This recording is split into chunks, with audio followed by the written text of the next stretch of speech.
Buenas tardes, México. Gracias por acompañarnos en nuestro Congreso Internacional. Vamos a dar seguimiento de acuerdo al programa ya establecido el día de hoy, sábado 28 de noviembre. Tenemos la quinta participación. Iniciamos. Cultura de paz desde las mujeres, diversas cosmovisiones, el Honorable Congreso del Estado de Sinaloa y la Universidad Autónoma de Occidente les dan la más cordial bienvenida al panel Resolución Pacífica de Conflictos con Perspectiva de Género, e iniciamos con la presentación de nuestras invitadas especiales el día de hoy. Iniciamos con Abigail Noriega Félix, jueza familiar de la primera instancia del Distrito Judicial del Estado, de aquí de la ciudad de Culiacán, Sinaloa. Bienvenida, jueza. Hilda Lisset Ortiz López, directora del Centro de Mecanismos de Solución de Controversias en Materia Familiar del Poder Judicial del Estado de Sinaloa. Bienvenida, licenciada Hilda. María Gabriela Sánchez, magistrada séptima, propietaria del Supremo Tribunal de Justicia del Estado de Sinaloa. Bienvenida, magistrada.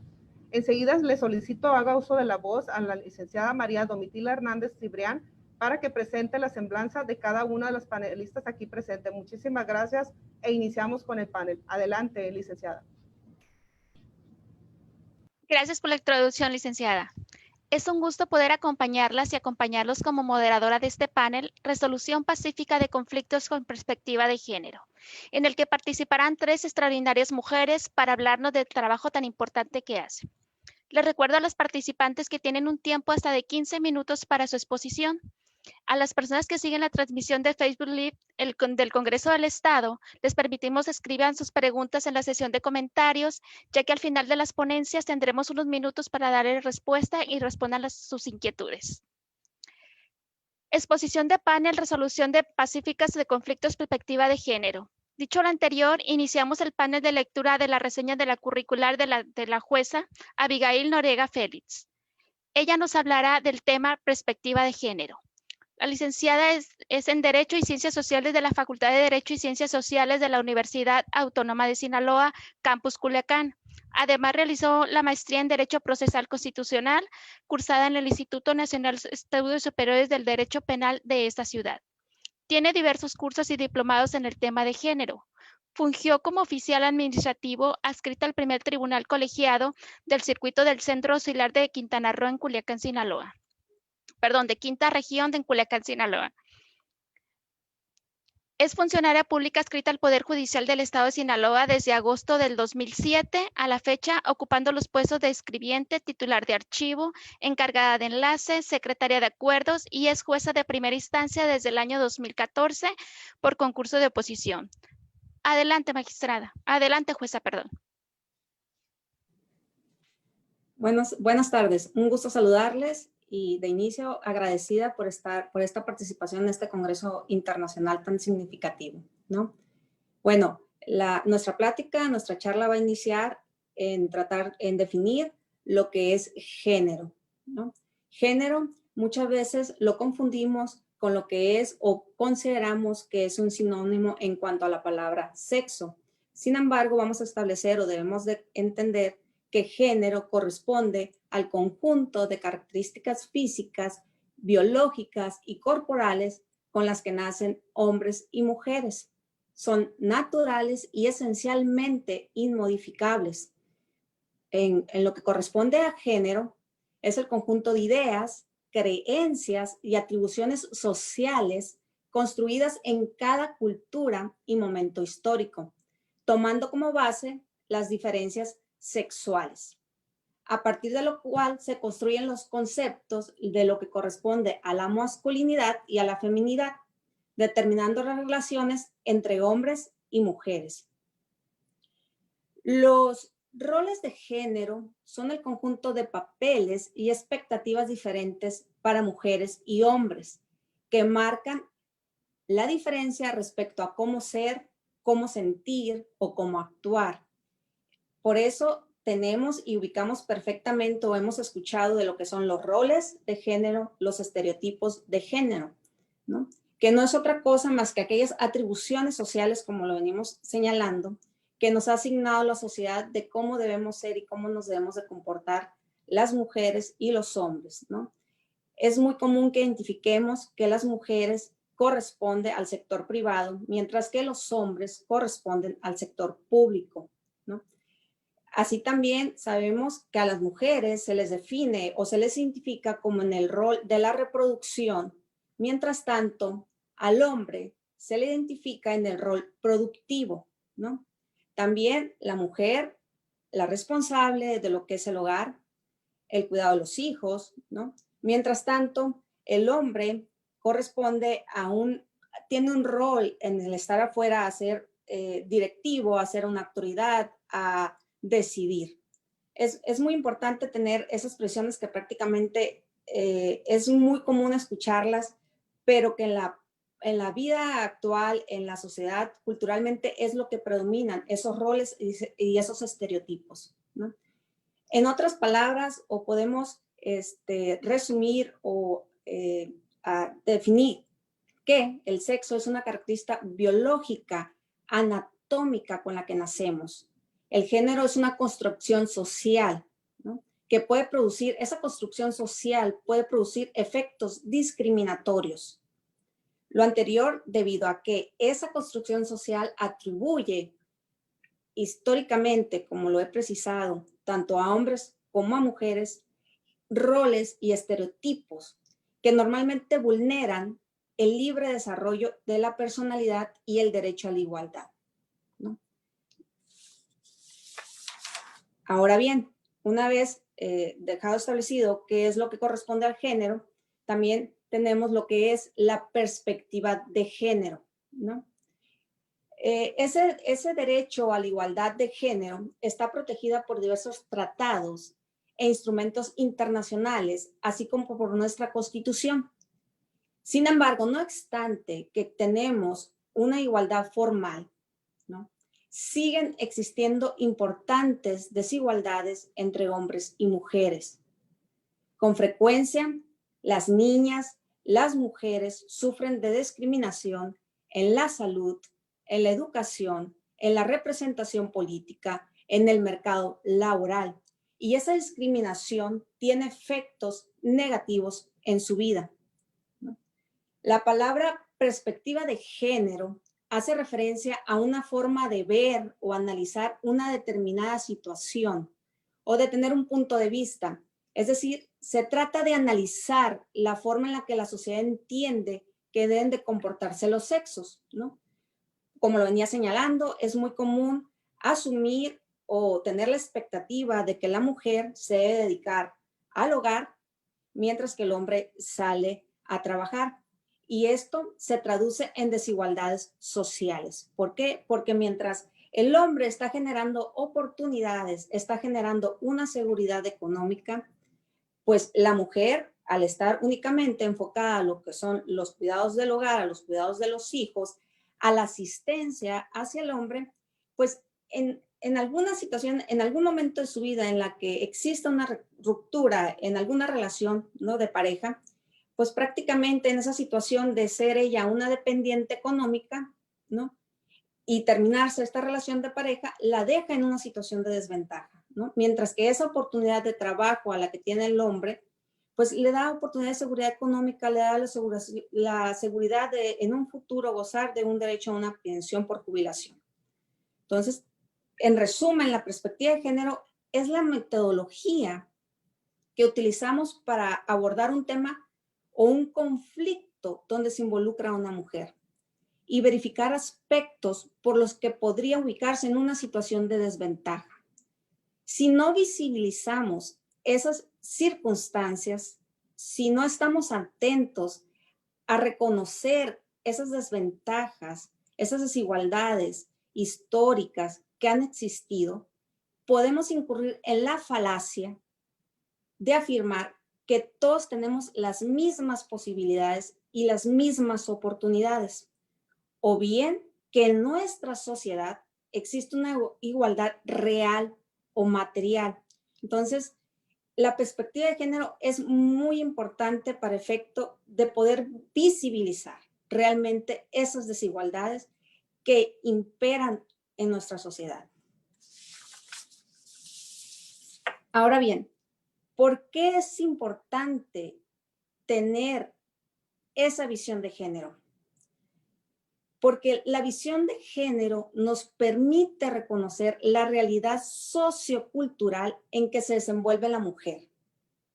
Y si la reconocemos, estamos en posibilidades de eliminar las barreras y los obstáculos que la colocan en una situación de desventaja, a efecto con la finalidad de garantizarle el libre desarrollo de la personalidad. De la decisión de abordar temas desde una visión de género es muy importante. ¿Por qué? Porque es el primer paso para iniciar el camino hacia la igualdad material. Pasar de la igualdad formal, que es un gran avance el ya tenerla, ¿no?, a pasar a la igualdad material. Una vez abordados los temas en visión de género, nos vamos a dar cuenta de que las discriminaciones se encuentran presentes prácticamente en todos los ámbitos de la vida, ¿no? Cotidianamente las estamos viviendo, cotidianamente se están reproduciendo y así van pasando de generación en generación. Esta situación, ¿por qué ocurre, ¿no? ¿Por qué esa situación de desventaja, de desigualdad hacia la mujer? Es importante recordar que las decisiones fundamentales en la construcción de los estados han sido tomadas generalmente por los hombres, ¿no? Entonces, no es extraño que, en atención a ello, todos los aspectos que se derivan de esas decisiones fundamentales respondan a necesidades o aspiraciones exclusivas de los hombres. Prácticamente, pues es muy evidente que históricamente la participación de la mujer fue invisible, ¿no? La mujer prácticamente era invisible. En la actualidad aún encontramos tradiciones, costumbres, normas jurídicas que son discriminatorias y que no van a ser corregidas mientras no se asuma la responsabilidad, ¿no?, de tener una visión de género. ¿Por qué? Porque en muchas ocasiones los roles y los estereotipos están tan normalizados que no nos damos cuenta de la discriminación. Hasta el momento que aplicamos la metodología de tener una visión de género en todos los aspectos de nuestras vidas, ¿no?, vamos detectando aspectos fácticos o normativos que ubican a la mujer en una situación de desventaja. Ahora bien, con esa visión de género es el resultado que nos da poder detectar esas situaciones de desventajas de la mujer. ¿Para qué? Para poder identificar y aplicar medidas que consideremos adecuadas para evitar la discriminación y procurar la igualdad en la mayor medida posible. Por eso es tan importante la visión de género, porque hasta que no logremos detectarla, vamos a poder el siguiente paso, que es en la búsqueda de soluciones para poder lograr emparejar un poco ese terreno entre hombres y mujeres. Ahora bien, ¿qué importancia reviste en los conflictos familiares y penales la perspectiva de género?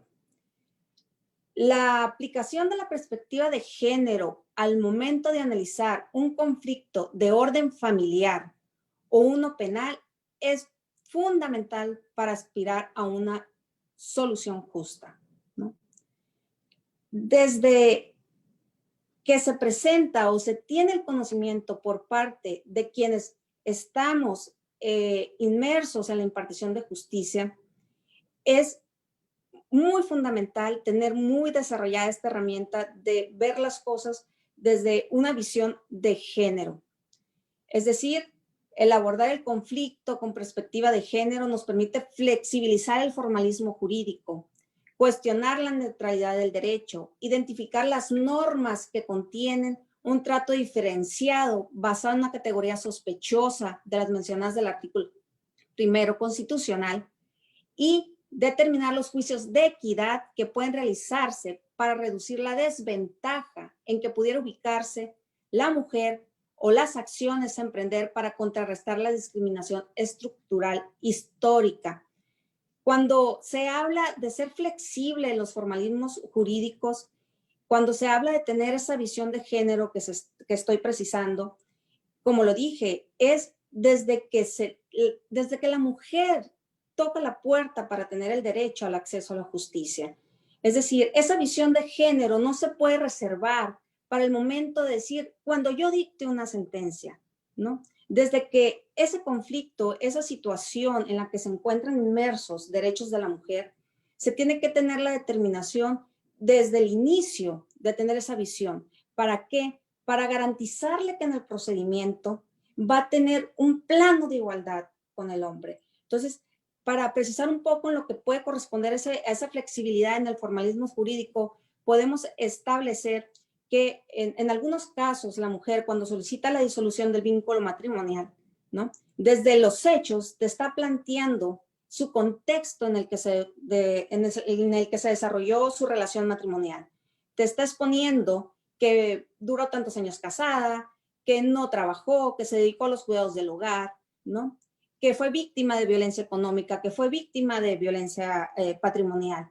Entonces, desde ahí se tiene la obligación de resolver con perspectiva de género. Si no te lo está pidiendo, si no te está solicitando una medida, ¿no? Con todas sus letras, necesito que me otorgues, necesito que me des, pero el contexto de los hechos te está señalando que efectivamente se encuentra en una situación de desventaja, se encuentra en una situación de desigualdad, se tiene la obligación de otorgarle medidas, ¿no? De garantizarle, como podría ser en este caso desde un inicio, ¿sabes qué? Te decreto una pensión alimenticia, desde un inicio te decreto el aseguramiento de los bienes, ¿no? ¿Para qué? Para que el día de mañana, como vaya avanzando el procedimiento, no te encuentres en una situación de desventaja, porque ante la falta de una determinación con perspectiva de género, resulta que la pareja dispuso del patrimonio que se tenía.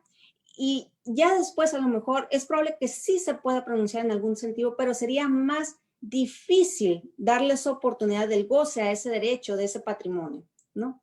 Entonces, las decisiones, la visión de género se tiene que tener desde un inicio, no hasta el momento de dictar una sentencia. Es irle garantizando que durante el procedimiento van a estar en una situación de igualdad. Otras de las situaciones que es muy recurrente y que se nos presenta mucho ante los órganos jurisdiccionales es la manifestación de la mujer a solicitar, puede solicitar diversas medidas, ¿no? Pero en exclusivo se presentan mucho para solicitar los que son las órdenes de restricción, las órdenes de exclusión, porque por estar en un contexto de violencia familiar. En ese sentido, pues, tenemos la obligación, como lo estamos diciendo, de actuar de una manera eficiente, de una manera sensible, de una forma eficaz, de dar una respuesta que realmente venga a resolver ese problema, ¿no? Entonces, ahí muchas veces se pondría en duda, ¿no? Que ante una solución rápida, ante un pronunciamiento rápido, ante el otorgar la concesión de que se le excluya a la pareja del domicilio en común, pareciera que se está trastocando el derecho humano al debido proceso del hombre. Sin embargo, eso no puede ser así porque se está ponderando entre el derecho a una vida libre de violencia y el derecho al debido proceso. Y en esa medida que le vamos a otorgar, ¿no? Lo que se está preservando es la vida, una vida libre de violencia. Y después el hombre va a tener la oportunidad de promover el juicio correspondiente, de aportar las pruebas necesarias y de que se le escuche en un procedimiento. Pero mientras tanto, la principal responsabilidad es garantizarle, ¿no? Una solución a esta persona justa y eficiente. En los ejemplos que les acabo de mencionar, encontramos una aparente contradicción, como lo repetía, entre el derecho al debido proceso y el derecho a la igualdad. Esta aparente contradicción no es real, ¿no? Lo que sucede en estos casos es que se aplica la interdependencia de la garantía de los derechos humanos. Así, se flexibiliza el formalismo jurídico únicamente en la medida necesaria para garantizar el derecho a la igualdad de la mujer.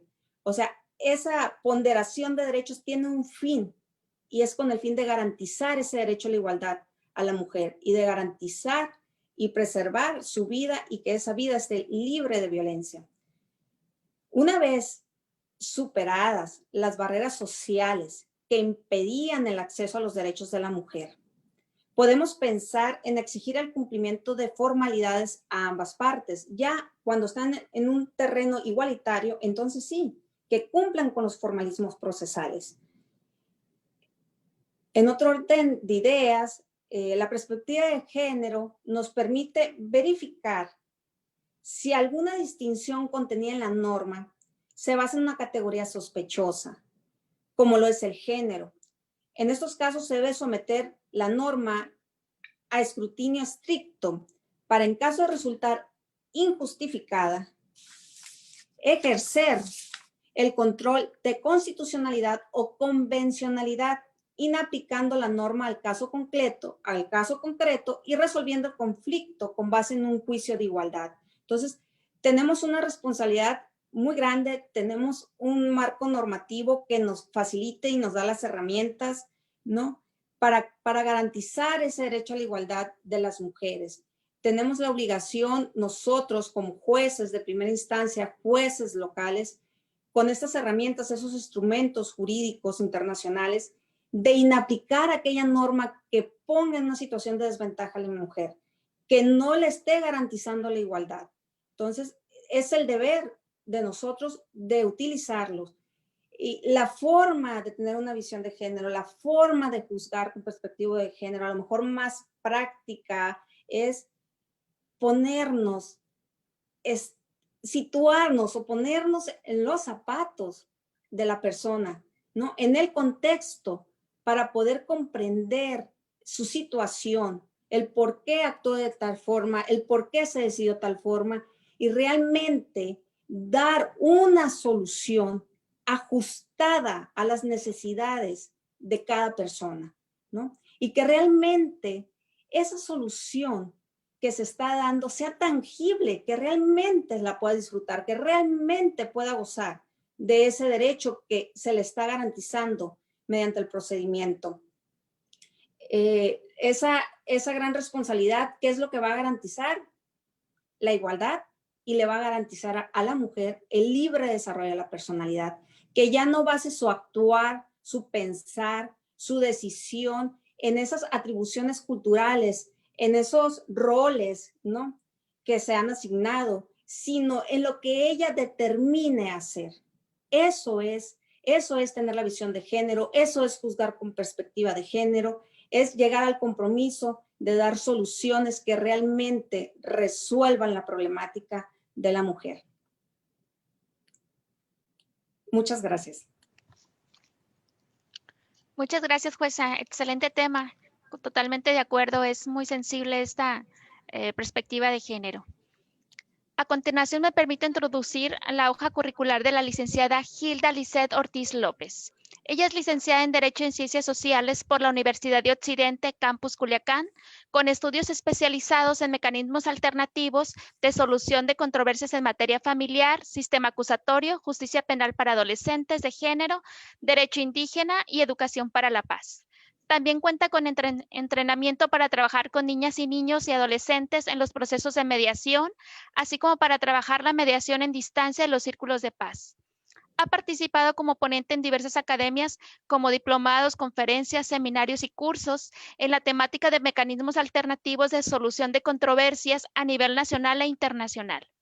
Es integrante del Poder Judicial del Estado de Sinaloa desde noviembre del 2008 a la fecha, donde ha ocupado cargos de escribiente en juzgados penales, en la Sala de Circuito Penal, en el Instituto de Capacitación Judicial se desempeñó como coordinadora del área de investigación jurídica y actualmente dirige el Centro de Mecanismos Alternativos de Solución de Controversias en Materia Familiar. Además, laboró en el Poder Judicial de la Federación con cargos en el Juzgado Segundo de Distrito con sede en Culiacán, Sinaloa y en la Ciudad de México, adscrita al Consejo de la Judicatura Federal como coordinadora de la Asociación Nacional de Magistrados y Circuitos y Jueces de Distrito. Ella nos hablará de los métodos de solución pacífica de conflictos en materia familiar. Adelante, licenciada. Muchas gracias, licenciada. Buenos días a todas. Muchas gracias por la invitación a este importante evento, a la licenciada Alma Cázares por la excelente organización. En este evento que se abordan distintos temas que son trascendentales en el fomento de la cultura de paz desde las mujeres, que es la resolución pacífica de conflictos. El tema que yo abordaré hoy se denomina métodos de solución pacífica y lo enfocaré precisamente a los conflictos de índole de familia. Lo primero es contextualizar el término. ¿Qué son los métodos o mecanismos alternativos de solución pacífica de conflictos? Estos los podemos definir como procesos de resolución cooperativa, en los que dos o más personas reciben ayuda de una tercera persona imparcial para comunicarse y alcanzar por sí mismas un acuerdo mutuamente aceptable sobre el conflicto en el que se encuentran inmersas. Procesos que parten de la voluntad genuina de las partes, que son flexibles ya que se adaptan a las necesidades y carecen de formalismos rigurosos. También otra de las características es que estos procedimientos son confidenciales. Claro, tienen sus excepciones si hablamos de situaciones que ponen en peligro a las partes o hay algún riesgo inminente de la comisión de algún delito, entonces ahí este principio se rige. Otros de los principios que son muy importantes y que forman parte de los mecanismos alternativos es el principio de información, el principio de legalidad, por supuesto que todo lo que se dialogue, todos los acuerdos a los que se lleguen deben de estar apegados a la legalidad. Otro de los principios muy importantes es la honestidad, también tenemos que garantizar la equidad, la neutralidad, por supuesto, y la imparcialidad. Estos métodos son dirigidos por personas denominadas facilitadoras o mediadoras, que son personas profesionales. Y aquí es el punto muy importante. En esta figura de que es las personas facilitadoras, que deben de contar con habilidades y herramientas que sean idóneas para facilitar la comunicación y construir el diálogo entre las partes. Su intervención tiene por objetivo facilitar la comunicación interpersonal, ofrecer un foro adecuado para la interacción, para pasar del conflicto al consenso. Dentro de su rol está la obligación de mantener informadas en todo momento a las partes, de explicarles con detalle los principios que rigen los mecanismos alternativos, que ya se los acabo de enunciar, el proceso y los alcances legales que tienen los acuerdos que se concretan a través de algún procedimiento de un mecanismo alternativo. Particularmente debe recalcarse que la función de la persona facilitadora es imparcial y neutral. Estará pendiente de que todas las decisiones que tomen no vayan en contra de alguna de las partes o en contra de los intereses de los hijos e hijas cuando los tengan en común. También es importante resaltar que la persona facilitadora en su rol se convierte en garante de los derechos de las personas que intervienen en el proceso, así como de las que están estrechamente vinculadas con el resultado del mismo, como ya se los acabo de mencionar, cuando se trata de que las parejas tienen hijas e hijos en común. Por ningún motivo puede permitir que los acuerdos arribados en un proceso de cualquier mecanismo alternativo violenten los derechos humanos. Y aquí hay un punto muy importante que yo creo que es parte de la discusión que se abre en este tema de los mecanismos alternativos, en destacar cuál es la importancia de la participación de las mujeres en dichos métodos. En concordancia con las estrategias de empoderamiento de las mujeres y sobre todo la obligatoriedad de garantizar de manera efectiva el acceso al ejercicio de sus derechos, es de vital importancia que participemos activamente en la solución de conflictos. Creo que esto evita los paternalismos que pueden presentarse por parte del Estado, ¿no? Y fomentar el poder de decisión de las mujeres, ya que el diseño del proceso de los mecanismos alternativos garantiza información confiable, tanto de la metodología como de las implicaciones legales, y también avala el respeto de sus derechos. Además, y yo creo que esa es una de las más importantes, es que son escuchadas todas sus propuestas, ¿no? Y en base a ellas es la forma como se toman decisiones que impactan directamente en su vida personal y familiar. Creo que la prohibición o eliminación de la participación de las mujeres en la solución pacífica de conflictos es generadora de discriminación, sin duda. Desde mi postura, yo considero que por ningún motivo puede negarse a una mujer que está inmersa en un conflicto y que quiere que la otra parte le escuche y puedan tomar juntas decisiones, no podemos negarle el acceso a los servicios que se ofrecen en las instituciones que aplicamos mecanismos alternativos. Creo que la responsabilidad estriba en que debemos darle la información oportuna sobre el proceso de mediación, escucharla con empatía, generar un ambiente de confianza para que tenga la posibilidad de decidir si la metodología le ofrece beneficios a su situación particular. Y para darle un enfoque, como le dijimos al principio, que iba a concentrar el tema a lo familiar, pues vamos a partir de la definición que nos hace una autora que ha aportado mucho a la mediación, Lisa Parkinson, que nos dice que la mediación, define la mediación como un proceso en el que una tercera persona imparcial ayuda a las partes involucradas en una ruptura familiar y en especial a las parejas en vías de separación o divorcio, a comunicarse mejor entre ellas y a llegar a tomar sus propias decisiones de manera conjunta sobre la base de una información suficiente respecto de alguna o de todos los temas que están relacionados con su separación, como el divorcio, las hijos o hijas, la economía, el patrimonio familiar. Desde la experiencia del trabajo diario, que es desde donde yo les puedo hablar, puedo sostener que la mediación en los conflictos familiares ofrece a las partes inmersas en un conflicto una oportunidad para reestructurar la comunicación y la relación que a pesar de la ruptura prevalecerá. Además, las partes ponen toda su atención en el futuro. Siempre el trabajo que nosotros hacemos desde la mediación es enfocado hacia el futuro, ¿no? De la forma en que se va a organizar la dinámica familiar, resaltando, por supuesto, las responsabilidades que cada quien tiene con sus hijos e hijas. Representa también un espacio seguro y confidencial en el que las partes pueden dialogar sobre sus emociones y sus necesidades. Concluir, por supuesto, de manera pacífica su relación de pareja y retomar armónicamente su relación como padres de familia en los casos de las parejas que tienen hijos en común. Generalmente nosotros, como cuando trabajamos el tema de la mediación familiar y que hay hijos e hijas de por medio, es el objetivo que ponemos sobre la mesa, ¿no? Esa recuperación de esa armonía, de esa relación que como padres va a prevalecer y nos va a unir por mucho tiempo, ¿no? Por supuesto que en estos procesos no puede de ninguna manera ser ajena a la inclusión de la perspectiva de género. Pero entonces aquí viene un cuestionamiento de cómo podemos materializar esa transversalidad de la perspectiva de género en los procesos de mediación, que ya nos explicó la licenciada Abigail en qué consiste todo este tema de la perspectiva de género. La transversalización de la perspectiva de género en los procesos de mediación familiar indica que durante todo el proceso, como ella lo señaló ahorita, desde que una persona entra aquí, pone un pie en las oficinas, desde ahí empieza todo el trabajo. El enfoque de género debe permear en todo, debemos generar estrategias inclusivas que nos coloquen en la posibilidad de identificar los conflictos que se gestionan mediante procesos de diálogo. ¿Y qué significa esto de las estrategias inclusivas? Porque yo creo que es algo que debemos de ser muy puntuales en operativamente cómo se van a implementar esas estrategias, ¿no?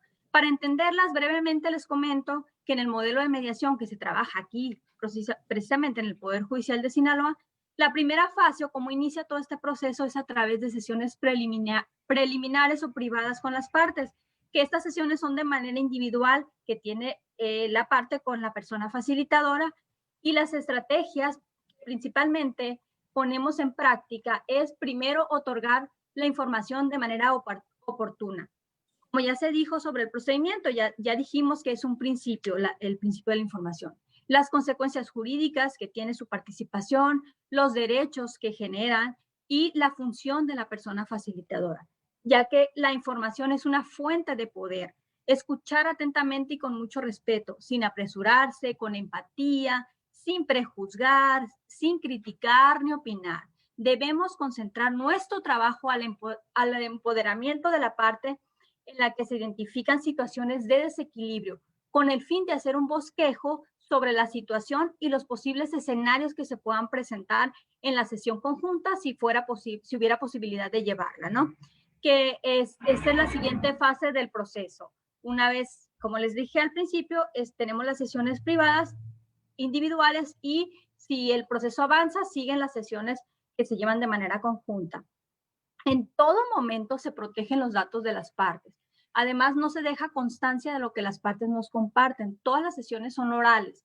La persona facilitadora, desde el momento que escucha, por ejemplo, alguna situación que implique cualquier tipo de violencia, en el relato de alguna de las partes que van a participar en mediación, le informamos sobre sus derechos, así como de las instituciones que ofrecen servicios de atención, prevención y protección. Y les dejamos saber que si se considera necesario y si consideramos, mejor dicho, que el proceso de mediación no le garantizará condiciones de equidad, tenemos la obligación de concluir este proceso, ¿no? En cualquier momento y canalizarlas a la institución correspondiente. De manera particular, les comparto que nosotros aquí en el centro, cuando se nos presenta una situación de esta naturaleza, directamente nos ocupamos de llevar a esa persona a la institución para que llegue, no se queda solamente como una sugerencia, ¿no? Sino que se envía un oficio y de aquí mismo se traslada a la persona y el personal que la acompaña se queda en la institución hasta que ella es recibida. Creo que esa es una estrategia que ha favorecido mucho y ha permitido que las mujeres se sientan aquí, que de veras las guiamos a la institución correspondiente cuando no es posible que sea aquí. La escucha activa es la clave, creo yo, dentro de esta estrategia en el tema del discurso, del diálogo, ¿no? La persona facilitadora debe tener conocimientos específicos para identificar desde la narración de la historia los sucesos de violencia de cualquier tipo, física, psicológica, sexual, económico, patrimonial. Por eso es tan importante el punto de que estemos debidamente capacitados y sobre todo en el tema de la perspectiva de género y en los entornos de violencia, ¿no? En las sesiones preliminares, como les decía ahorita, que son las primeras, la persona facilitadora tiene toda la libertad para explorar la situación y después de escuchar a las partes determinar si el conflicto que expone puede ser abordado a través de la mediación. Al efectuar un análisis para el diseño de la forma en la que llevará a cabo la sesión conjunta conforme a las circunstancias particulares. Cada caso, ningún caso es igual en mediación. No podemos decir que tenemos una estrategia que nos funciona para todos, ¿no? Cada uno es particular. Requiere, por supuesto, este diseño que hacemos previo a una sesión conjunta de la transversalización de la perspectiva de género, teniendo en cuenta para ello el análisis de cuestiones de género, indicadores de violencia, competencias en el rol del profesional intervinientes en la gestión de conflicto y, por supuesto, el monitoreo activo de utilidad para trabajar en la gestión conflictiva basada en cuestiones de género. Finalmente, en el caso de que las personas lleguen a un acuerdo, también es responsabilidad de la persona facilitadora que sea benéfico benéfico y satisfactorio para ambas partes y que también estas propuestas provengan de ellas mismas, que las que ellas construyeron sean apegadas a su realidad, no algo que no existe, sino algo que tienen ellos, a sus recursos para que pueda cumplirse cabalmente. Cabe mencionar que este tema de hacer transversal la perspectiva de género no es una novedad y que debemos trabajarlo, pero que no solo se quede en un discurso, que sean acciones reales, que se vean materializadas directamente en la atención a las personas, ¿no? Tenemos que desde 1995 quedó instituida la idea de incorporar las cuestiones de género en todos los procesos, con el fin de concretar la igualdad. De estos, por supuesto, no se excluye la mediación. Dicha incorporación quedó establecida precisamente desde la Cuarta Conferencia Mundial de las Naciones Unidas sobre las mujeres que se celebró en Pekín. Para concluir mi participación y con la finalidad de visibilizar todo el trabajo que hacemos las mujeres en favor de la cultura de la paz, que es el fin último que se busca con la resolución pacífica de conflictos, somos mayoría. Les comparto que en 31 entidades federativas que fue las que consultadas, tenemos que en los centros e institutos que ofrecemos los servicios de mediación en los poderes judiciales de todo México, hay un total de 675 personas certificadas, porque como lo dijimos ahorita, la profesionalización de las personas es básica y tenemos que pasar un proceso de certificación para poder ser facilitadora. De estas, el 68% somos mujeres, quienes trabajamos por hacer de esta una sociedad más pacífica y apostamos por la prevención de los conflictos futuros y de poner fin a conflictos que trascienden más allá de cuestiones eminentemente jurídicas. Y quiero concluir con una frase de la feminista Marcela Lagarde que dice que nosotras, y que lo aplico muy bien al trabajo que hacemos desde la mediación, nosotras no luchamos contra la violencia, sino que trabajamos por la paz. Muchas gracias. Gracias, licenciada. Excelente participación. Pues continuamos. Me permito dar lectura de la reseña curricular de la magistrada María Gabriela Sánchez. Ella es licenciada en Derecho de Estudios Posgrados de Mecanismos Alternativos de Solución de Controversias y Proceso Penal Acusatorio, especialista en Derecho Penal, en Mediación Familiar y es formadora de formadores en Justicia Alternativa y Procesos Restaurativos. Certificada como facilitadora pública por el Poder Judicial del Estado de Sinaloa y como capacitadora para miembros del Tribunal en la Administración de Justicia en el Sistema Adversal por la Alianza Estatal México-Estados Unidos. Ha participado como ponente expositora y comentarista en diversos simposios, cursos y eventos académicos especializados, tanto nacionales como internacionales. Su trayectoria es el servicio público, inició en 1981, ha ocupado diversos cargos en la Judicatura sinaloense como juez del ramo penal y magistrada de circuito. Actualmente ocupa el cargo de magistrada séptima propietaria, presidenta de la primera sala del Supremo Tribunal de Justicia del Estado. Ella nos hablará del tema justicia resolutiva. Adelante, magistrada. Muchas gracias, buenas tardes. Gracias por esta oportunidad de participar con ustedes. El tema que a mí me corresponde explicar, dar a conocer, hablar de él, es la justicia restaurativa. Y precisamente inicio con estas palabras, ¿no? Dar a conocer, porque es un tema que es muy importante, que ya lo contempla nuestra legislación mexicana, pero desafortunadamente es un tema que todavía nos falta bastante para avanzar en el mismo, pese a los resultados excelentes que los procesos restaurativos y la justicia restaurativa tiene en la sociedad, y básicamente es un generador o un camino que nos conduce hacia la construcción de la paz. Dicho esto, les comento que la justicia restaurativa es una filosofía, es una teoría, es un modelo, una metodología en donde interviene la víctima, el ofensor, la comunidad para resolver el conflicto penal generado por un delito o por una ofensa. La justicia restaurativa está más encaminada a ver qué necesidades tiene la víctima, en principio, qué necesidades tiene el ofensor, que el ofensor asuma su responsabilidad.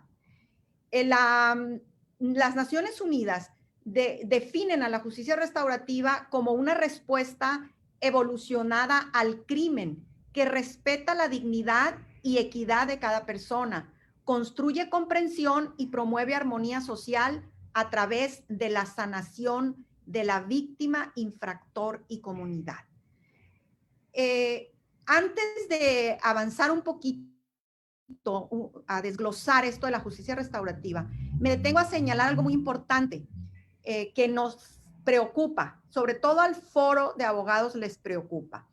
La justicia restaurativa no pretende ni sustituye a la justicia penal, no es así. La justicia restaurativa coexiste, se complementa con la justicia penal propiamente. Y esto está recogido en nuestro sistema jurídico mexicano. En el proceso penal acusatorio existe precisamente con la reforma al artículo 17 constitucional la posibilidad de que los delitos se resuelvan a través de un mecanismo alternativo de solución de controversias, y en este caso sería con enfoque restaurativo, siendo aquellos delitos básicamente perseguidos por querella de parte. Y también la justicia restaurativa tiene su efectividad o su inicio una vez que ha sido dictada una sentencia en tratándose de delitos graves que no admiten que la solución sea alternativa. Dicho esto, pues quiero que quede muy claro, ¿no? Que la justicia restaurativa no pretende, como les decía, desplazar a la justicia penal, sino complementarse porque tienen dos ámbitos diferenciados. La justicia restaurativa tiene un origen ancestral. Esto es muy importante señalarlo. En nuestros pueblos indígenas, antes de que existiera el Estado como lo conocemos, ellos resolvían sus conflictos a través de círculos, se decidían, se reunían y trabajaban esta práctica restaurativa ancestralmente. Ahora, en nuestra época contemporánea, vuelve a ponerse en el foco de atención a la justicia restaurativa. Y un dato muy importante, ¿quiénes promueven a la justicia restaurativa? Fíjense, lo promueven las víctimas. Los movimientos internacionales, la victimología, son los que promueven la justicia restaurativa. Y esto es muy fácil de explicarse. En la justicia penal, la víctima presenta la querella o la denuncia. La víctima es el testigo principal muchas veces para el delito, pero hasta ahí la víctima no es protagonista de la solución de su conflicto. Por supuesto, un juez penal, conforme a la ley, considera que está probado un delito y sanciona, pero la víctima no es escuchada como tal. Esa necesidad de la víctima es lo que llevó a estos movimientos para visualizarse como tal y dejar de ser una figura marginal en un proceso penal. Tenemos como antecedente, después de estos movimientos, ¿qué consiguen las víctimas? Pues consiguen una serie de declaraciones de la ONU, entre estas la Declaración sobre los Principios Fundamentales de Justicia para las Víctimas de los Delitos y Abuso del Poder. Esto en 1985. El Estatuto de la Víctima en el Proceso Penal, esto en el 2001. Y el Consejo Económico y Social de la ONU se pronuncia con los principios básicos sobre el uso de programas de justicia restaurativa en el 2002. Qué importante es saber esto, porque muchas veces yo les comento desde la magistrada, desde la jueza que fui, cómo nuestro derecho formal necesario, por supuesto, sancionador, nos metemos en este trámite, en este proceso formal y deshumanizado, porque no nos corresponde a los jueces tener este enfoque restaurativo y este enfoque humano. Y entonces viene este movimiento y se gesta, y hay una serie de estudiosos a nivel internacional y se ha avanzado muchísimo en justicia restaurativa a nivel mundial. ¿Cómo se trabaja en justicia restaurativa? Pues a través de procesos o prácticas restaurativas. Tenemos la mediación restaurativa, que es entre víctima y victimario. Tenemos la reunión restaurativa, básicamente es una práctica o un proceso que tiene lugar con adolescentes, infractores de la ley penal, y en donde se acompañan de los padres del adolescente. Tenemos la Junta Restaurativa prevista en el artículo 27 de la Ley Nacional de Mecanismos Alternativos en Materia Penal, y los círculos restaurativos, que son los que de alguna manera permiten trabajar más ampliamente y en donde se puede ayudar más en todo caso en las decisiones que se tomen para materializarlas. Aquí se invita a la comunidad, la familia, instituciones públicas, para dar respuesta a las necesidades de la víctima como tal, materiales, no solamente formales, no solamente una resolución que dicta esto o esto otro, sino tener en este círculo a las instituciones que en un momento dado pueda ser canalizada la víctima y también el infractor, porque la justicia restaurativa, una de sus bases, uno de sus principios es la reintegración a la sociedad, no solo del infractor, sino de la víctima. Antes nuestro derecho penal tenía como eje central al acusado, al sentenciado. Sobre él se abocaban todos los derechos. Era el eje central. Hoy, la víctima, y esto no solamente en materia de justicia restaurativa, sino en los derechos de la víctima a nivel nacional, a nivel internacional, hoy tenemos que, y así lo dice la Constitución, después de que la víctima ha sufrido un delito, cambia totalmente su vida. Y de eso no nos ocupamos el derecho penal, de eso se ocupa la justicia restaurativa a través de estos encuentros restaurativos para poder que en un momento dado pueda reintegrarse ella también a la sociedad. De otra manera, no la preparamos, no sana la víctima. Ahorita que les comentaba la definición que da la ONU, fíjense, la ONU hablando de sanación, hablando de humanidad, de eso se trata. El derecho penal es una parte, es un filtro, es un crisol de cómo está nuestra sociedad. Y estamos inmersos cada vez en una cantidad de delitos y cada vez unas modalidades más y más violentas. Y si nosotros cerramos los ojos ante estas circunstancias y nos concretamos únicamente a sancionar a quien cometió ese delito y no nos ocupamos de todo esto que se ocupa la justicia restaurativa, difícilmente vamos a lograr bajar estos niveles de violencia, porque algo sí está probado. El aumento de las penas a los delitos no baja el nivel de violencia, parecería por el contrario. Esto tiene que ver con un compromiso social y en eso se centra precisamente la justicia restaurativa, que socialmente se comprometa la sociedad, las autoridades, el ofensor, que el ofensor frente a su víctima acepte que cometió ese hecho, lo acepte, haya una responsabilidad activa, se comprometa más allá del cumplimiento del tiempo que tenga que pasar privado de su libertad, se comprometa, escuche la historia, cómo vivió la víctima lo que se ejecutó en ella, que la escuche, que la víctima tenga la oportunidad de hacer preguntas. La víctima se queda con todas las dudas, no hace preguntas.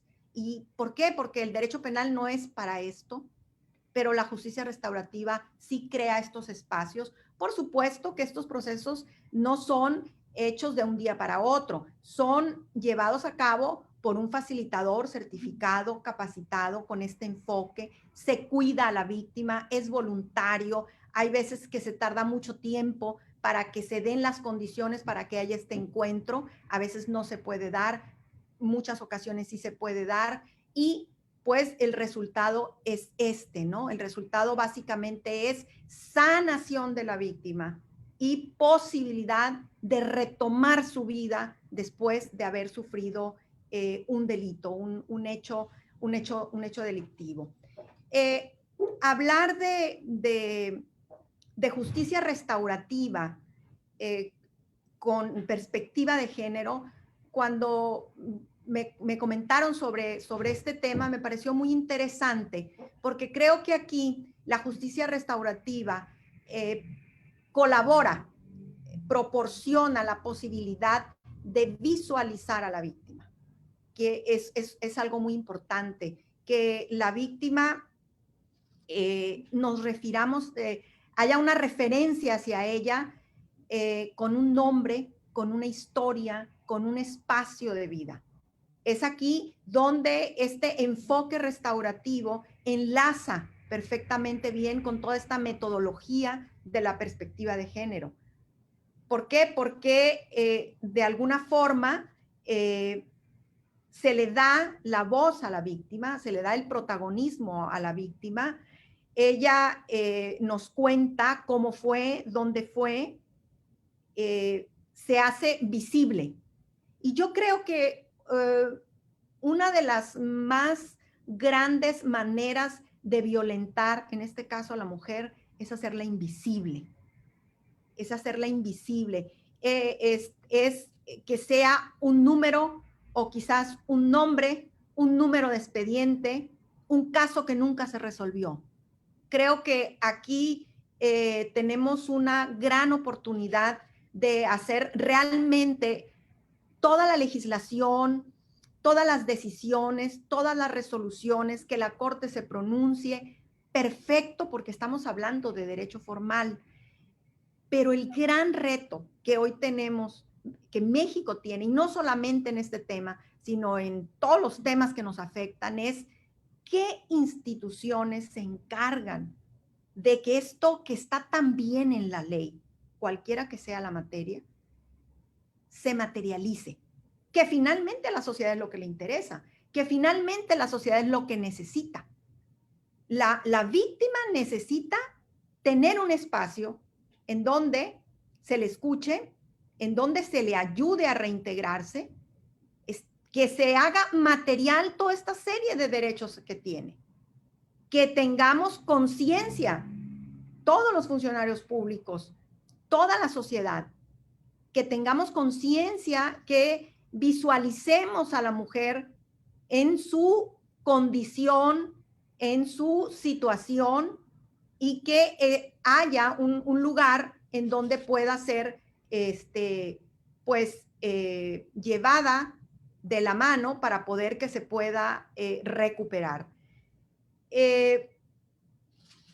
La justicia restaurativa no privatiza el conflicto. Esto también es importante que mencionarlo en este poco tiempo que tenemos para hablar de un tema tan amplio, de un tema tan importante, y les reitero, de un tema tan desconocido, porque yo he recorrido muchísimos lugares, créanme, y ha sido importante hacerlo, pero también me he llevado un sabor de boca, un poco de preocupación, porque esos espacios no se conocía de justicia restaurativa.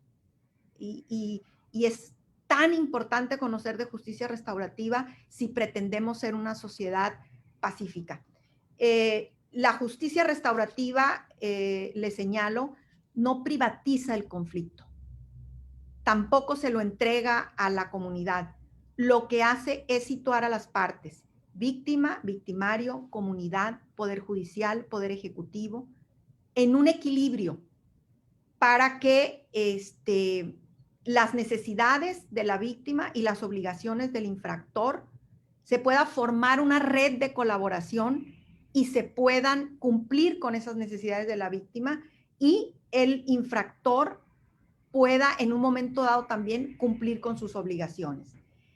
El enfoque restaurativo entiende que las partes del conflicto se ven perjudicadas por la pérdida de control que surge como consecuencia del delito y necesitan recuperarlo transformándose en protagonistas en el proceso restaurativo. Eso se los comentaba al inicio, que hablábamos de la víctima y cómo los movimientos de la víctima traen y ponen como un eje central a la justicia restaurativa. No solamente en este caso la víctima deja de ser la protagonista de este conflicto como esta parte pasiva, como la que resintió el delito, sino también pierde protagonismo el ofensor, porque al ofensor se le sanciona, se le impone, se le obliga, pero hasta ahí. Y la justicia restaurativa le regresa el protagonismo. Después de haber sido sancionado, le regresa el protagonismo, lo escucha, le hace preguntas, y entonces se puede llegar a una solución real de este conflicto generado en la comisión de un delito, más allá de la sanción que se impone, pues, como finalidad en un proceso penal. A mí me gustaría, pues, terminar esta intervención señalando de nueva cuenta la importancia que tiene la justicia restaurativa, la complementación que tiene con la justicia penal, la necesidad de que haya espacios como espacios en las universidades, en las comunidades, que se hable de justicia restaurativa, que que se preparen para llevar a cabo este trabajo tan necesario en la situación actual que vivimos. En mi experiencia como juez, yo recuerdo que sentenciaba a una persona, había estado, no sé, 5 años en la cárcel, 6 años en la cárcel, y lo sentenciaba y a la semana o a las 2 semanas más tardar estaba de nueva cuenta ahí. A veces pues me tocaba a mí y le preguntaba yo, ¿y qué pasó? ¿Qué pasó contigo? ¿Por qué estás aquí? Si tú dijiste que ibas a buscar un trabajo, y me decía, es que a nosotros afuera no hay nada, no nos espera nada. No es una justificación, pero no hay ninguna oportunidad. Y créanme que la justicia restaurativa no es la panacea de nada, pero sí es una oportunidad real para que el sentenciado, el ofensor, pueda hacer ese cambio, quitarse ese saco de sentenciado cuando obtiene su libertad, y lo pueda dejar ahí y pueda reintegrarse a la sociedad. Si no trabajamos con él en prácticas restaurativas, va a ser nulo, es nulo todo lo que estamos haciendo en este sentido, porque va a salir, y lo más seguro, y ahí están las tasas de reincidencia, es que volverá a delinquir, porque nadie lo escuchó, porque no se trabajó con él, porque incluso salen después de cumplida la sentencia y tú le preguntas, ¿cometiste el delito? Y ellos te dicen no. Nunca aceptan. Y mientras no acepten que cometieron un delito, no tendrán la capacidad para reintegrarse a la sociedad y no volver a cometerlo.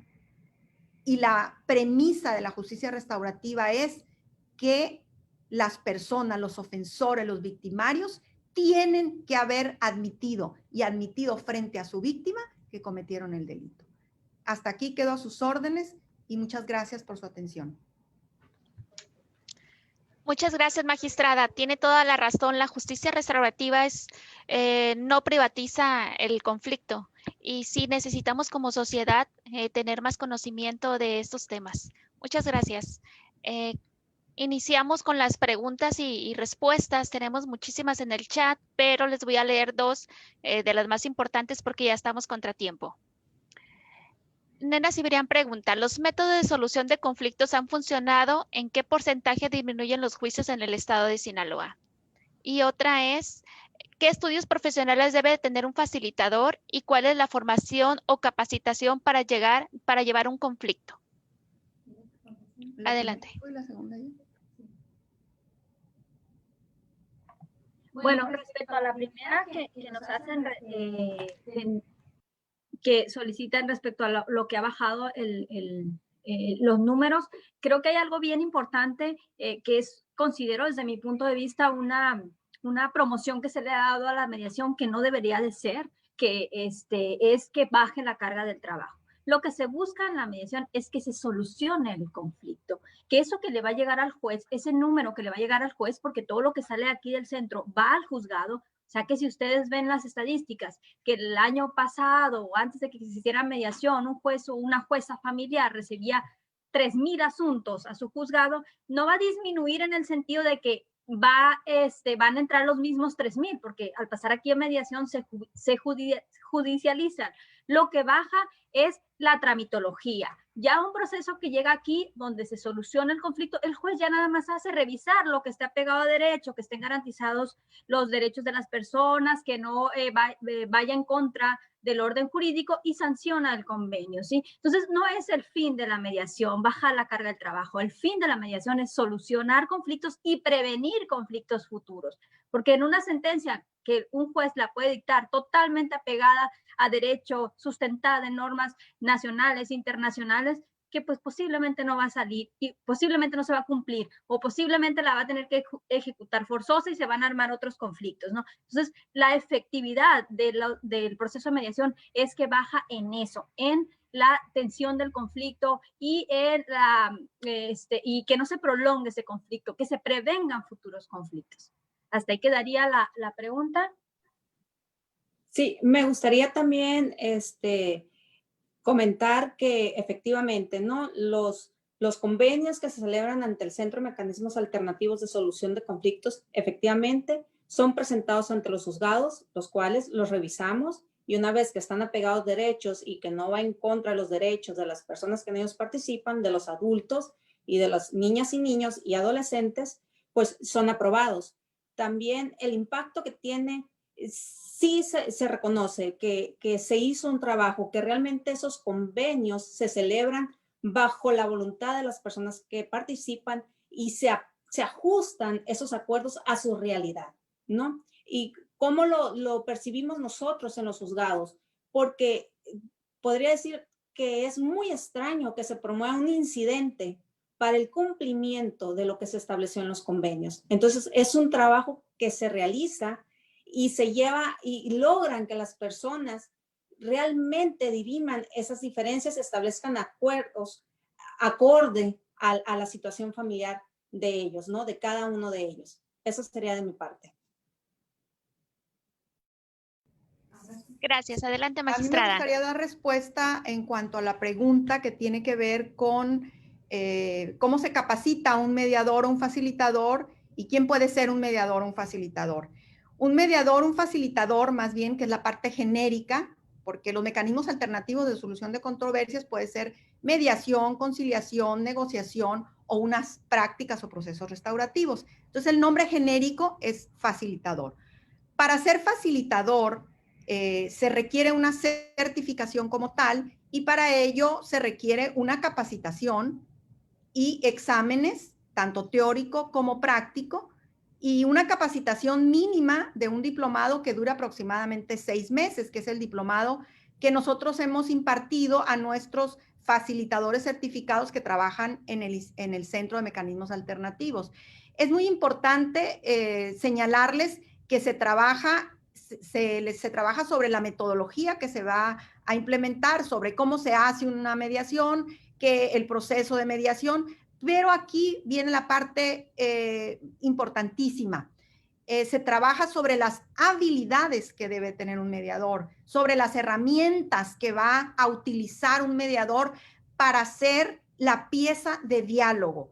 El mediador es el que va a conducir el diálogo, eso no se nos debe de olvidar nunca. El facilitador, el mediador, ese es su trabajo, pero para poder hacerlo, tiene que tener habilidades como autocontrol, como escucha activa, etcétera, una serie de habilidades y una serie de herramientas que solamente pueden adquirirse a través de una capacitación seria, formal y con el resultado de exámenes. Algo muy importante también es compartirles que para ser un facilitador no necesariamente se tiene que ser abogado, se tiene que tener una licenciatura, sí, pero una licenciatura en la materia que sea, porque conflictos hay donde sea. Entonces, tenemos facilitadores que trabajan conflictos entre arquitectos.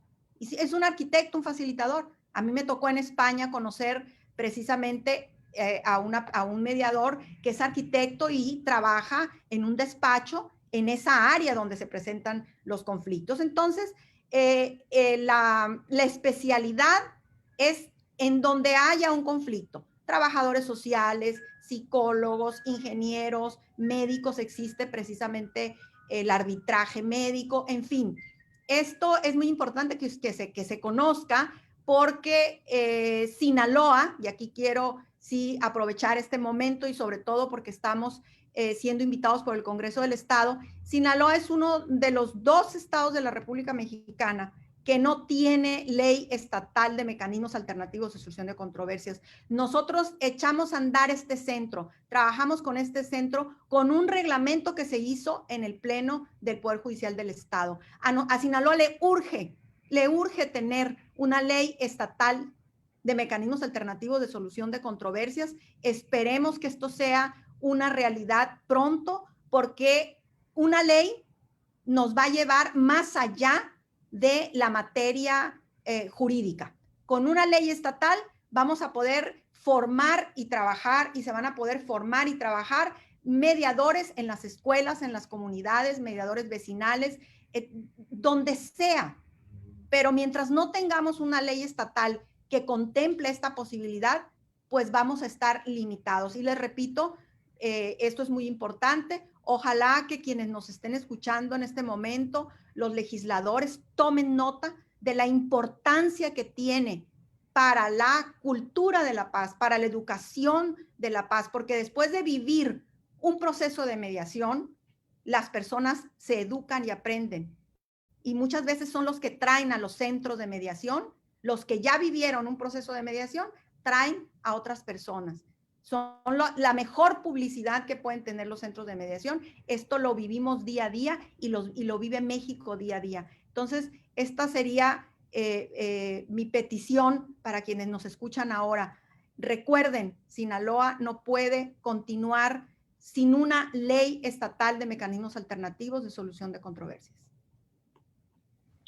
Muchas gracias, magistrada, y pues le dejo tarea a los legisladores.